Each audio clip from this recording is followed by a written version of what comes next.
সকালবেলা বেরিয়ে পড়লাম মা মেলাইচণ্ডী মন্দির। শঙ্কুরাটি চেকপোস্টের সামনে পেট্রোল তুললাম গাড়িতে, দিয়ে আবার আমরা বেরিয়ে পড়ব মা মেলাইচণ্ডীর মন্দির আমতায়। প্রথমেই বলে দিই তোমরা এই মন্দিরে কিভাবে যাবে। হাওড়া বা হুগলি দু জায়গা থেকেই তোমরা অনায়াসে চলে আসতে পারবে এই মন্দিরে। তোমাদের প্রথমেই চলে আসতে হবে Dhulagarh toll tax. Toll tax cross করার পরে রানিহাটি বাজার থেকে যে রাস্তাটা আমতার দিকে চলে গেছে, সেই রাস্তাতে প্রায় 10 থেকে 12 কিলোমিটার এলেই তোমরা পৌঁছে যাবে মায়ের মন্দিরে। আমি দাঁড়িয়ে আছি রানিহাটি বাজারের ঠিক সামনে, রেস্ট দিলাম কেন বাইকে একটানা অনেকটা এসেছি। প্রায় 450 বছর পুরনো এই মা মেলাইচণ্ডী মন্দিরে আজকে আমাদের গন্তব্য। পুরো ট্রাভেলটা আমি করছি আমার বাইকে। রানিহাটি থেকে আমতা রোডে যেই উঠলাম, রাস্তা কিন্তু খুবই মসৃণ এবং গাড়িও চলল খুবই দ্রুত গতিতে। ঘণ্টা দেড়েকের মধ্যেই এসে পৌঁছে গেলাম শ্রী শ্রী মেলাইচণ্ডী মাতার মন্দির। মন্দির চত্বরে এসেই বুঝতে পারলাম মন্দিরে রয়েছে প্রচুর মানুষের ভিড়, কারণ আজকে রবিবার, তো অনেকেই ছুটির দিনে মায়ের কাছে এসেছে পুজো দেওয়ার জন্য। স্থানীয়দের থেকে জানতে পারলাম অন্যান্য মন্দিরের মতো এই মন্দিরেও শনি মঙ্গলবার প্রচুর ভিড় হয় মাকে পুজো দেওয়ার জন্য। অন্যান্য মন্দিরের ন্যায় এখানেও রয়েছে বেশ কিছু ডালার দোকান। সেরকমই একটি ডালার দোকান থেকে পুজো সামগ্রী কিনে নিলাম মাকে পুজো দেওয়ার জন্য। এই আমরা মন্দিরে প্রবেশ করলাম। প্রবেশের ঠিক মুহূর্তেই সামনেই তোমরা দেখতে পাবে মায়ের নাট মন্দির।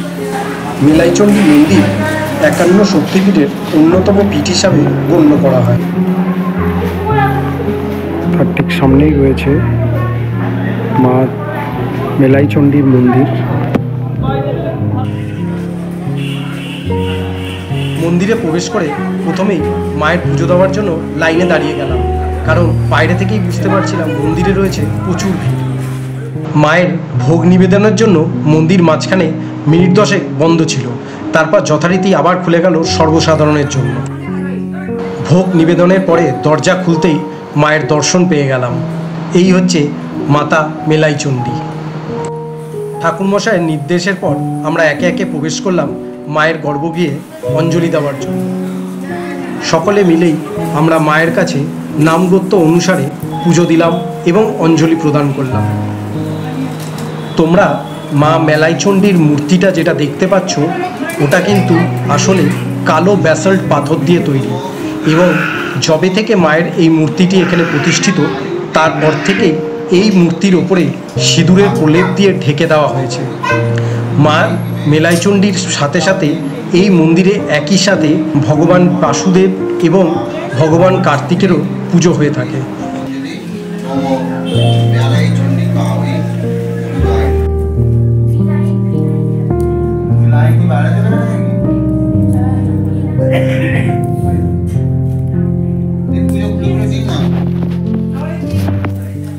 মায়ের সামনে বসে একটা জিনিস লক্ষ্য করলাম, ঠাকুরমশাই কিন্তু এত ভিড় হওয়া সত্ত্বেও সকলের হয়ে নিষ্ঠা এবং ধৈর্য ধরে পুজো করালেন।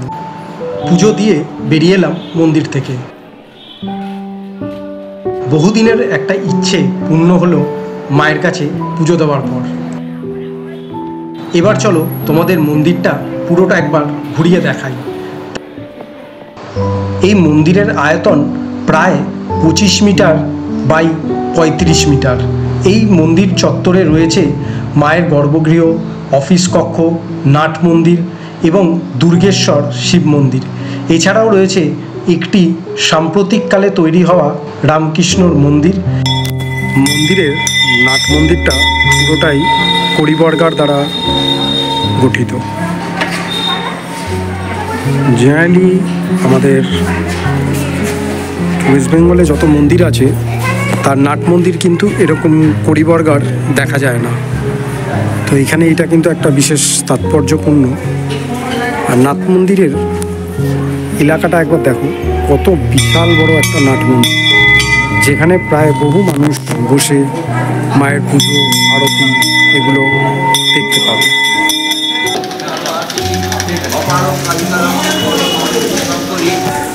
মন্দিরের ওপরে এখনো কাজ হচ্ছে।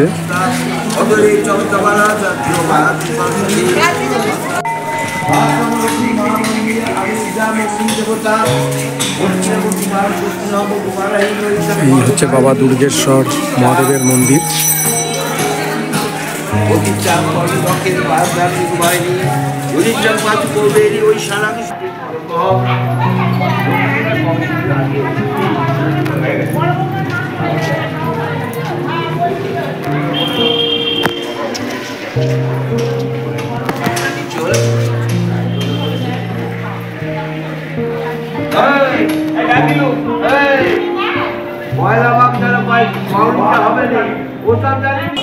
দুর্গেশ্বর মহাদেবের মন্দিরের ঠিক সামনেই রয়েছে ঠাকুর শ্রী শ্রী রামকৃষ্ণ মা সারদা দেবীর মন্দির।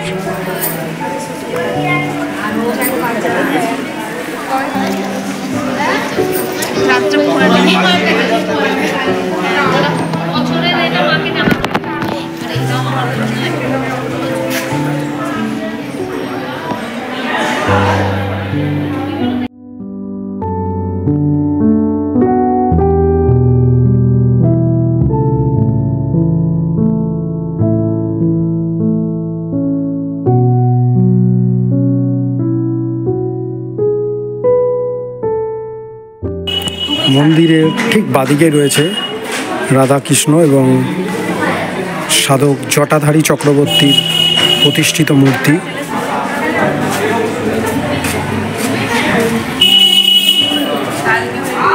মন্দিরে রাধাকৃষ্ণের মন্দিরও রয়েছে এবং এখানে প্রত্যেক দিন নিত্য সেবা হয়।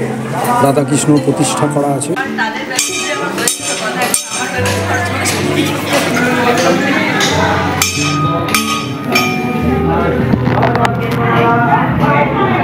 এখানে গৌর নিতাই রয়েছে।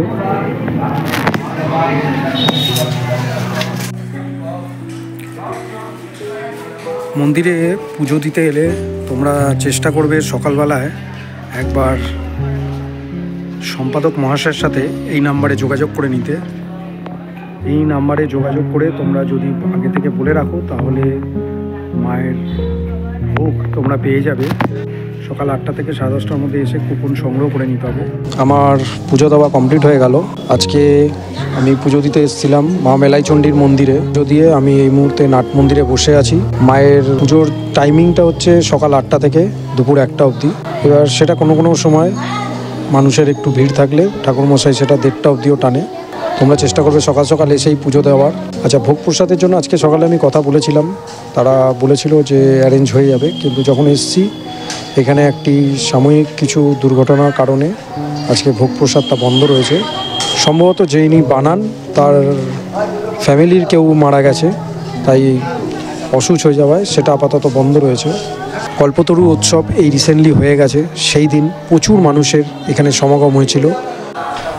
কথিত আছে আজ থেকে প্রায় 450-500 বছর আগে সাধক জটাধর চক্রবর্তী মায়ের স্বপ্নাদেশ পেয়েছিলেন। মা তাকে স্বপ্নাদেশে বলেছিলেন, তুই এই জয়ন্তী গ্রামে গিয়ে আমার নিত্য পুজো কর। মায়ের স্বপ্নাদেশ পেয়ে জটাধরী চক্রবর্তী ঠিক পরের দিনই বেরিয়ে পড়লেন আমতা গ্রামের পশ্চিম দিকে দামোদর নদের ঠিক অপর পারে জয়ন্তী গ্রামে। এই গ্রামে এসে তিনি অনেক খোঁজাখুঁজি করলেন মায়ের স্বপ্নাদেশ পূরণ করার জন্য। অনেক খোঁজাখুঁজির পরে গ্রামের ঠিক এক কোণায় তিনি দেখতে পেলেন কৃষ্ণবর্ণের এক প্রস্তরখণ্ড। তারপর তিনি ঠিক এই গ্রামের এসে প্রত্যেক দিন ওই প্রস্তরখণ্ডকে দেবী হিসাবে পুজো করতেন। কথিত রয়েছে বর্ষাকালে যখন দামোদর নদ দুকুল ছাপিয়ে ভয়ঙ্কর রূপ নিত, তিনি সেই সময়ও ছোট্ট নৌকা নিয়ে নিত্য সেবা করার জন্য মায়ের মন্দিরে যেতেন। তার পক্ষে প্রত্যেক দিন আমতা থেকে জয়ন্তী গ্রামে গিয়ে পুজো করাটা খুবই অসুবিধাজনক হয়ে উঠছিল।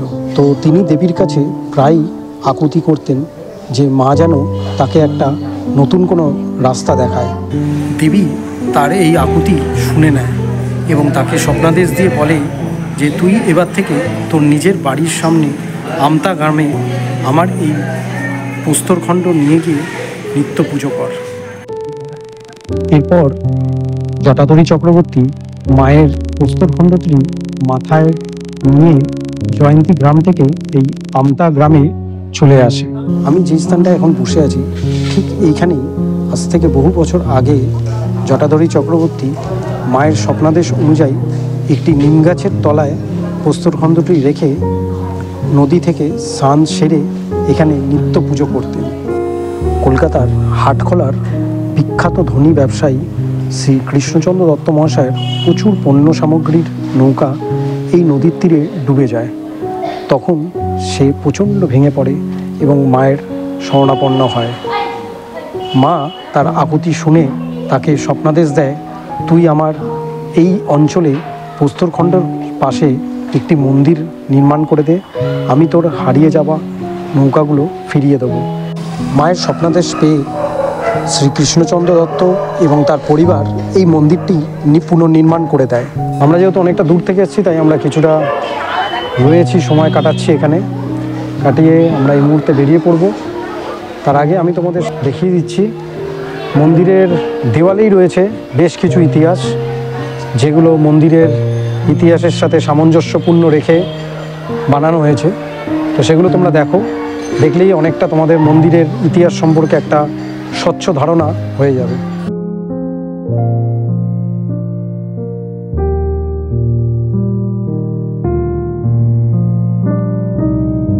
কথিত রয়েছে জয়ন্তী গ্রাম হইতে দামোদর নদীর পথে কুমিরের পিঠে চড়ে সাধক জটাধরী চক্রবর্তী আসতেন মায়ের এই পুজো করতে। সেটাই এখানে ছবিতে স্পষ্টভাবে ফুটে উঠেছে। এখানে রয়েছে শ্রীকৃষ্ণের কালীয় দমন, কীভাবে শ্রীকৃষ্ণ কালীয় দমন করেছিল।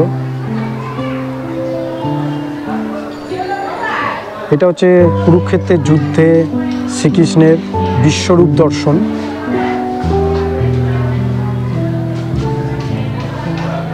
শ্রীকৃষ্ণের ননী চুরি সেটাও এখানে বর্ণিত রয়েছে।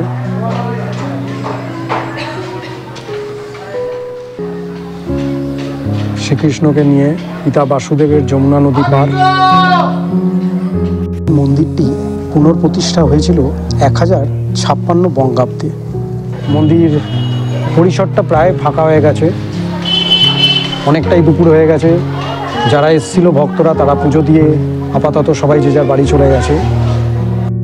তাকে আর একবার দর্শন করে আমরাও বেরিয়ে পড়লাম বাড়ির পথে। ভিডিওটা যদি ভালো লেগে থাকে তাহলে লাইক, কমেন্ট আর শেয়ার করতে ভুলো না বন্ধুরা। আর নতুন বন্ধুদের বলছি, ভিডিওটা যদি ভালো লেগে থাকে তাহলে প্লিজ সাবস্ক্রাইব করে নোটিফিকেশান বাটনটা অল করে দিও, তাহলে আমি যখনই কোনো ভিডিও দেবো সবার আগে তোমরা তা পেয়ে যাবে।